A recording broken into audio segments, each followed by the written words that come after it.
Всем привет, ребят! Сегодня с вами Иван, и сегодня мы пробуем мармеладки от Мармеладыча.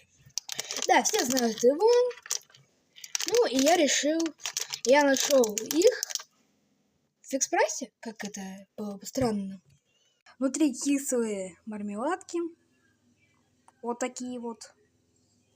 Честно, стрёмно их кушать. Они кислые. Попробуем медведя.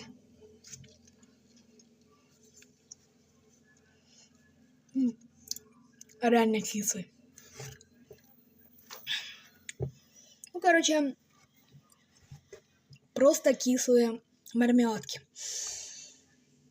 Стоят они примерно 138 рублей, примерно 140. И поэтому моя оценка 8 из 10, они капец какие кислые.